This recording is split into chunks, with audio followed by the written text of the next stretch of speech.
When Yellow Wiggle Greg Page spoke out about the illness that ended his career, he helped others who had suffered silently with the same symptoms.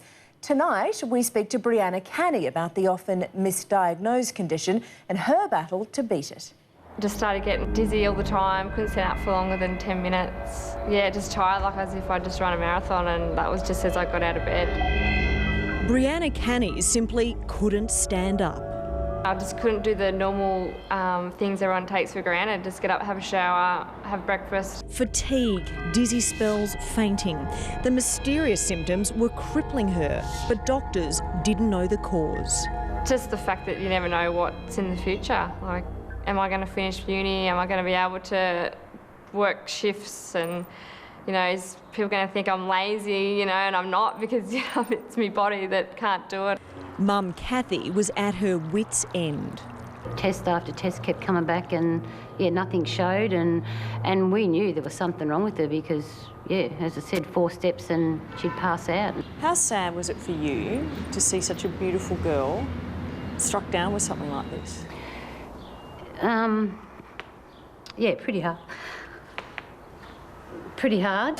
Get ready to wiggle. Answers came from an unlikely source.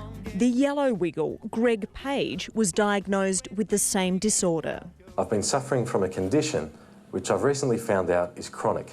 It's a condition called Autostatic Intolerance, which basically means that when I stand up, my heart doesn't pump enough blood around my body. OI, or dysautonomia, literally means intolerance of standing.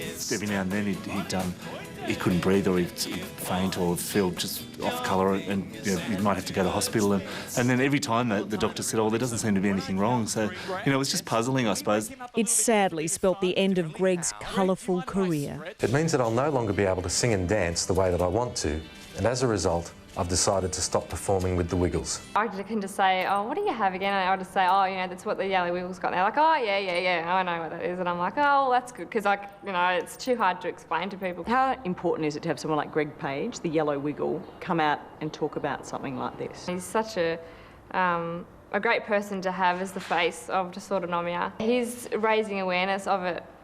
It's only the last 20 years that the medical profession has taken this seriously, and even in the present day, often there's many years between the onset of symptoms and diagnosis.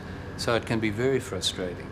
It's believed 30,000 Australians may have the condition.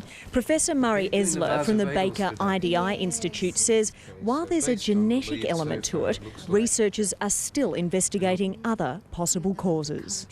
As for a cure... Well, there isn't a cure. We're after it, but we haven't found it yet.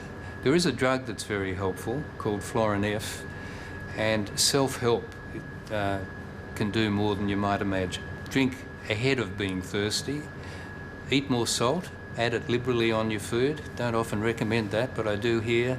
And the third thing is eat licorice. Licorice, surprisingly, makes the body hold on to salt and is good for this condition. Brianna's learning to manage the condition with medication.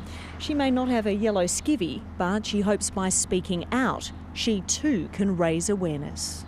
Get back up and turn around. Can you point your fingers and do the twist? Don't ignore your symptoms. Go out and try and rule everything out. And I mean, the doctors are there to help you, but sometimes you need to say, look, I am not feeling myself and I want to get to the bottom of it. So what's your wish for your special daughter? There's a lot of dreams that she's got, and I just hope that she can follow them all through. Yeah, and yeah, hopefully find a really good pill that can fix them. Well, for more details, or if you'd like to donate to the Greg Page Fund for Autostatic Intolerance, go to our website.